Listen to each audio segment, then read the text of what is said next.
Hey everybody, welcome back to another episode of Helmets of the World. I'm Mike B, and after a long hiatus, I've gotten several acquisitions and I want to get this series going again. So, we're going to start it out with one that I'm actually pretty happy to have. It is the Spanish Model 1926 steel helmet. So, a little bit of history on this guy is it was introduced and kind of designed in 1926 to replace the M1921, which is more of a straight down, not flared out design that the Portuguese M40 was actually patterned off of.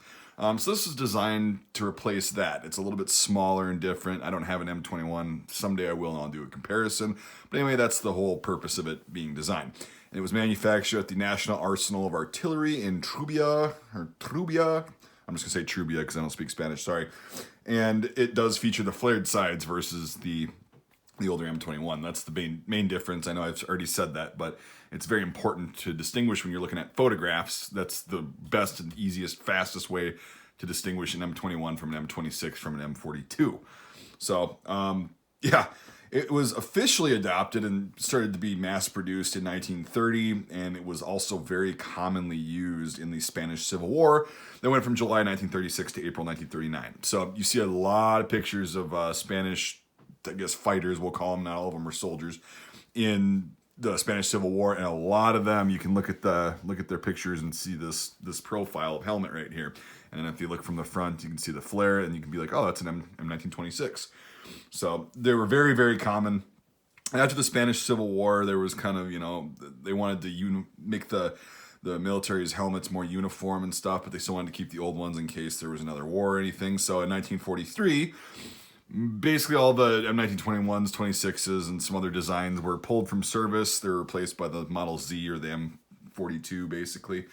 And they were kind of re-arsenaled, fitted with the Franco bracket. If you don't know what that is, it's on the M42s. It's a little bracket that goes right here to put a badge with the national emblem on it and stuff. And then they were painted like this light olive green color, and most of them got new liners, which we'll get to in a second. This one is an original example. And the only thing that's weird, that I find weird, is on the pre-Spanish Civil War designs and models, this rivet right here was a little bit bigger and it was hollow. This one does not have that feature, but it retains everything else that's original. So it leads me to believe that this was made either right at the beginning of the Spanish Civil War, or I don't know, maybe the liner did get replaced, but it just doesn't look like that. When we get to the liner here in a second, I'll show you.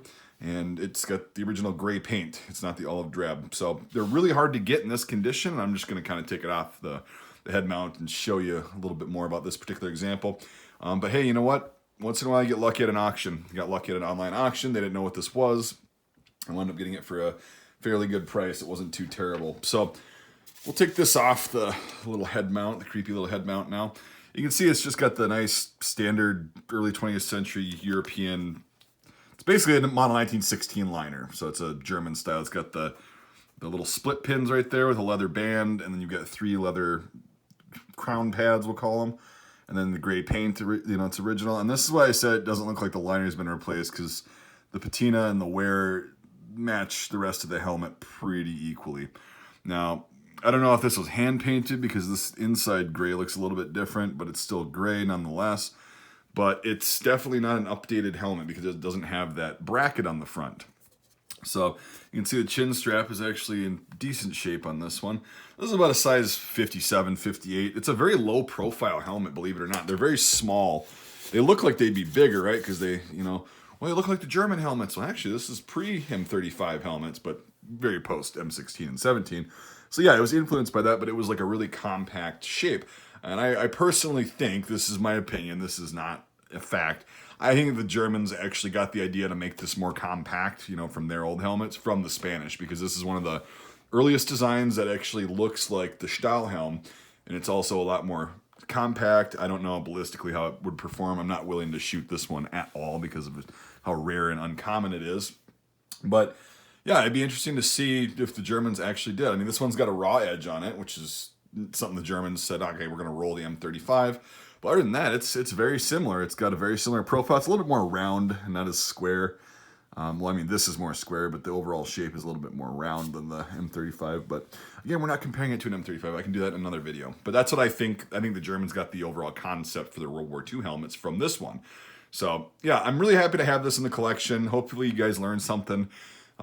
People really don't think about Spain a lot as a military power, and they definitely are. They have a pretty decent military, and the Spanish Civil War was one of the most brutal conflicts of the 20th century in one country. It was basically the biggest proxy war. There was a lot of different factions supporting other ideals and stuff. Very interesting topic, very sad, but it happened, and this is a part of Spanish Civil War history.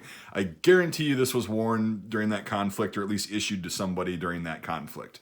So that's why I kind of am really happy to have the original gray paint. I mean, it's worn. It's seen better days, but I really like that look because it shows some character. It shows that this was actually probably worn around. Or who knows, maybe it sat in somebody's closet and their kids play with it for 50 years and it got all worn out and they use it as a German helmet. Who knows? But I like to think that it's got some history and that it's now retired and it can relax on one of my shelves. So anyway, thanks for watching, everybody. If you got any questions, I'll try to answer them. I think I covered most of what I needed to in this video. But also, if you don't know about it, I can send you to somebody who does know your question. And if not, that's cool. I just appreciate you watching. Let me know if you learned something or what you think of this design. It's a pretty sweet design. I should have done the weight and everything. It's standard. It weighs about 2 pounds. It's not that heavy.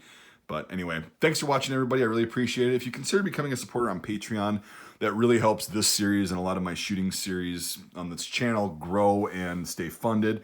Like I said, this one is a really cool example, and I'd like to get a lot more helmets, kind of the more obscure ones like this in the future, to kind of make videos on, and so the history doesn't die. And then when you're at a flea market or an antique store or pawn shop or whatever, you actually see something like this, you can go, oh, I saw that on his series, and it can help you out.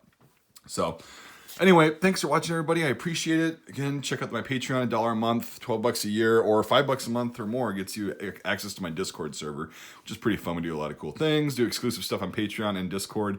Fun time, check it out. If not, I just appreciate you watching, and I love making these series, and helmets are my favorite thing to do, and I'm really glad to have this series back up and running. So thanks for watching, everybody. I really appreciate it, and we'll see you on the next episode of Helmets of the World.